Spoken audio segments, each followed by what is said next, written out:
Good evening and welcome to the Charles River Conservancy Parkland Show. My name is Renata von Tscharner and tonight we have a special treat. Well, normally we talk about the parklands and what's happening along the parklands. Tonight we have a special guest from the Charles River Watershed Association. Welcome, Pallavi Mande. Thank you. Pallavi is the urban restoration specialist, and so we will be talking about looking at the river and looking at the water that goes into the river and how we could do that very differently. And of course that is crucial for the water quality, something that the CRWA and the Conservancy work together is bringing swimming back. And all the work you're doing will help to improve the quality and the quantity of water. So very important task. And you have a wonderful program prepared for us. So if you don't catch everything the first time, because you're going to cover a lot of material, then you can look not only at the reruns of the show, but also on YouTube to find that. So, Pallavi, I'd like you to jump right into the subject of making the city a much more green and blue environment. Thank you. Thanks, Renata. I was going to just very briefly introduce our organization, Charles River Watershed Association. We are essentially an environmental advocacy group, and we've been around since 1965. We do a lot of different projects, and our approach is sort of geared towards protecting not only the river but also the watershed and restoring it. The approaches that we have, and I think we can go to this next slide, which talks about the organization and the specific initiative that we are talking about, the Building Blue Cities, which is something we started 3 years ago, looking at 3 different case studies in the urban watershed of Charles. CRWA, which is the organization heading this project, the next slide talking about the organization. Our mission is to use science, advocacy, and the law to protect the watershed and the river. And our approach, which is the next slide, talks about doing technical studies.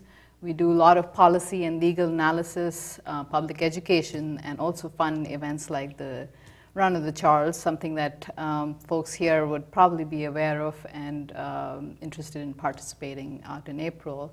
And you do water testing. That's right. That's how I started working with your organization as a water tester early in the morning, and you have a lot of volunteers doing that. We have monthly monitoring, so we get up 6:30 Tuesdays every month and have our dedicated volunteers out in the river doing sampling, and we have good data to basically figure out how the river is doing across the watershed.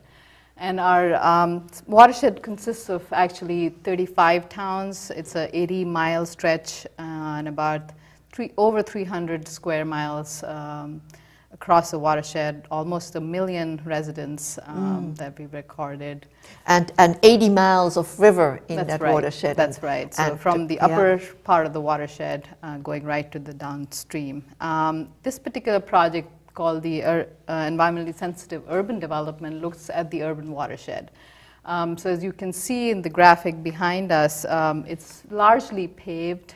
There isn't much in terms of green space. Except along the Charles, right, the I was just going to Parklands. add. Yes, yeah. And that's really what we are focusing on in terms of trying to get the rest of the urban watershed work more as a green landscape that currently only exists at the river edge. Going to the next slide, we look at what the standard urban development pattern has been over the last over 50 years. Stormwater has always been something folks have tried to get rid of. They pave the streets, they pump the stormwater to be out of sight and out of mind. And as a result of that, we've seen a lot of issues with either flooding happening in different parts of the urban watershed or with groundwater levels being altered, which leads to long-term impacts, something that the Back Bay is struggling with very much. Absolutely. Yeah. And so we've tried to look at the whole redevelopment as an opportunity for fixing mistakes that have been done in the past and trying to incorporate ways that you can actually restore the water cycle from being, restore the natural water cycle in an urban landscape. Mm-hmm. The next slide talks about impacts of urbanization on rivers. We've had instances with algal blooms that have been witnessed in the last couple of years, very intense issues, and it really impacts public health in a big way, and so it got a lot of media attention. But we've had other issues with sediments, water quality, issues with ecology of the river being affected because of urbanization. And the whole impetus of this initiative is actually fixing the natural water cycle, the artificial water cycle to work more like natural water cycle. Something I wanted to just point out very quickly is when you look at the natural water cycle, you have about 10% water that falls from the sky, which is running off. It's so 10% runoff out of the 100% that's falling down. And when you develop this natural landscape, you alter the hydrology drastically. So in an artificial landscape or in a city, or a built landscape, I should say,